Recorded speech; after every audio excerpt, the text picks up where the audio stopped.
What's up, peeps? Tonyo hanging out with you. The UPS man has been here.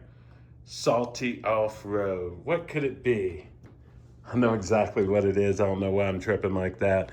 It's our roof ladder for the 4Runner. So this is a Summit roof ladder.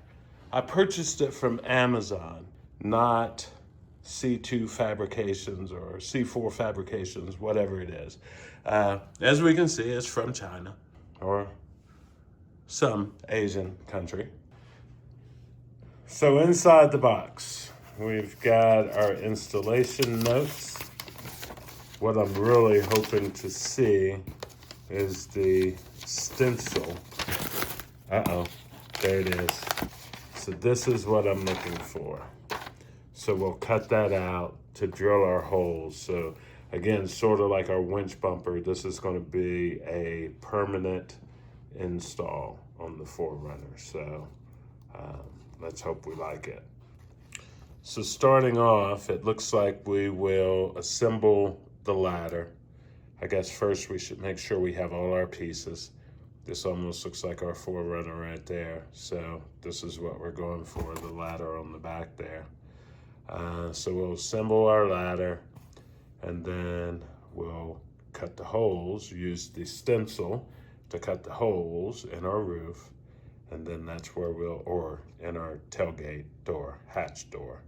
And that's where we'll attach the bottom of the ladder. This bracket there. And then we'll attach the upper part to the upper spoiler. And at the end of the day, we'll have that. So let's open up our parts and see what kind of quality we have. These are supposed to be powder coated aluminum. I can tell you right now, the box is not really that heavy at all. According to the shipping label, the box is 19 pounds. So that should mean the ladder is going to be roughly 19 pounds and just slightly under with the weight of the box and all. So we'll get everything opened up and get to assembling this. Hopefully it doesn't take more than an hour, hour and a half, and we got it on. Okay, so we have all our parts laid out now.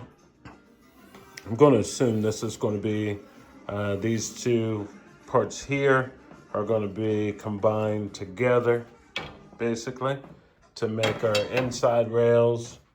This is going to be our outside rails, all of our screws, our steps here, and then I think this is the roof part and this is the under the hatch part. So I can't see what's any different from the C4 fabrication ladder and this one, other than it looks like the C4 fabrication, maybe it comes with this inner rail as one piece. That's the only difference I may see. But we'll start getting the ladder put together and get this put on the 4Runner and see how it looks. So I'm gonna try and help you out here because I've got one side completed. You'll notice we've got bolts that are holding these outside, or this rail, the long rail, is actually your outside rail. And then these short ones, I guess they're support rails that go along the inside, as you can see going up the ladder there. The screws is where it gets confusing. The instructions tell you to use the screws labeled, use the screws labeled C. So we got several screws labeled C, and if you look closely, looks like some of them are different lengths. I can only guess that that's these screws and these screws. So in the ladder rungs, I'm using these screws. It looks like I'll have 2 screws left over. And then these shorter screws, I'm using in these positions where the inside and the outside rails come together and you just have one bolt on each of those, and then it's one right here on the side. So each ladder rung takes 2 bolts on each side, and you have to use these head or these bolts here, right? So position your pack like this, and we'll try and follow along. using that. And it looks like we're going to have some extra pieces. So these pieces, the instructions, I don't think even really tell you this other than right here. But these pieces, you actually need to put in and then twist them. Put them in, lightly squeeze, twist, and now you got it held in there. This takes 3, and as you can see, it looks like we have 1 left over. So you do have some leftover pieces, I believe, but based on the numbers, this is how I think you get it put together so far. So this time I started by putting our single bolts on just to hold our pieces. So you want this lip to be on the inside and our hook goes on the bottom. So when we put this together, it will be in the angle of this. Whoops. So there we see our 2 sides. So here we are. We have our ladder just simply just setting up there, marked 3 inches over. So that's getting us right at exactly the right points.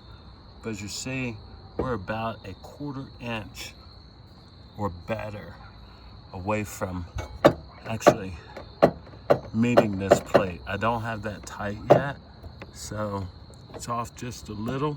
But you see, as we move the ladder out where it should go, we have a pretty large gap. I think that's because I put this plate underneath this. So we're gonna take this off, mount it on the top, and then maybe that will bring us down the level that we need to go. I'm gonna tell you, the instructions on this thing are not easy to understand. There's different kind of bolts. These are Allen heads all over. They give you extra ones, so it's really hard to determine how they go. But once you figure out the longer ones, or where you have double, shorter ones, or where you don't have as much thickness, you kind of figure it out. So we're going to switch this around. It's now sunset. It took me a complete hour just to put the ladder together, just a couple minutes to drill the holes and stuff like that. But we'll switch this around and see if maybe that helps. Okay, just as us expected, the sun has went down, but we do have the ladder installed now. I was a little worried because if we look up in here, it almost looks like that bolt is touching the roof, but it's not. If I could get you to an angle, but it's not touching. So that's our roof ladder, fully installed. I'm gonna have Mrs. O hold this. I'm gonna climb up on it and test it just to make sure everything's working properly.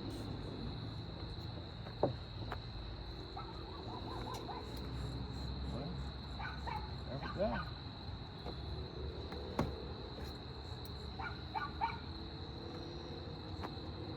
Get up here and get this tape off. So I needed to get that tape. Yeah, that's why I use the ladder. Weird, I want to step there, but it's like it's not wide enough for my feet. We got it. We'll come back out tomorrow. We'll discuss some of the things that didn't go as I suspected. Oh, look at that. May need to upgrade our shocks. Here we go, day 2, decisions. So last night in the dark, I was able to pretty much get everything screwed in, tightened up, good to go. This morning I went ahead and added the little extra step there since we got it in the package anyway. Now if you get this, you definitely are probably going to want to, as you notice, I'm having to assist my lift gate all the way up. So if you get this ladder, it is adding, based on my box, it was 19 pounds on the shipping label. So you're adding essentially 20 pounds to your hatch. So most likely you're going to have to, unless there's a way to adjust these, you're going to have to upgrade your gas struts here in order to be able to carry the additional weight. But that's what we're going to most likely have to do. You'll see if I close it. I mean, it still kind of holds itself back a little bit as it closes, but it definitely adds a bit of weight. I am kind of facing downhill. I don't know if that's making a difference or not, but just lifting it up, I can definitely,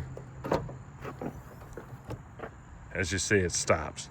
I can definitely feel the weight difference. I started this saying decisions, and it lays here. You'll notice I've got this plate on top of the ladder, and I definitely believe it should be under the ladder. I moved it because I thought the gap down here was just really too big. But come to find out, we should have just squeezed it together and then used the bolts to clamp it down, or either use a clamp if we needed to squeeze that together. And it kind of makes sense now, because that would also make this kind of press down on the roof. But I'm wondering, do I want to go ahead now, disconnect the bottom, because that seems like how we do it. So we disconnect those 4 bolts, which would allow us to lift this up a little, and we should be able to get up under there at that point, loosen those, and flop this around. The risk that we have is messing up our double-sided sticky tape up there on the roof. So just to do it right, part of me is wanting to take it off and flop it around, but for the sake of not messing anything up, because other than that we have a near perfect install, I want to just leave it like it is. So other than that, the install on the vehicle itself wasn't that difficult at all. Getting this put together per the instructions, that's what's difficult. And if you're the kind of person that doesn't like to have leftover screws after you finish an install like this, then you definitely don't want to buy this kit, because this is what I have left over. And I have absolutely no clue, looking at the ladder, where these screws could possibly go, right? So maybe they're extras, or they're just in there to make the install that much more difficult. So if you want to, you can kind of pause your screen and look at these instructions. And this is the totality of instructions or installation notes that they give you on doing the install on this ladder. This model here, I think, cost me about $259, but I wanted the fast shipping, so I paid an extra $40, so it's $299. But on Amazon, these run in between $259, $299. I did not see or look or research what the cost of the C4 Fabrication was. I just got this one on Amazon. That's because I'm an impatient guy. Like a lot of these aftermarket companies, it takes them like a week or at least 2 or 3 days from the time you order it to simply package your order. Then they want to send it standard shipping, so it takes another week to get it. I don't have the patience to wait 2 weeks, especially when I spend a few $100 for something. So Amazon, I get it in a couple days, if not next day. But that's our hatch ladder. So until next time, I'm Tony O. Peace.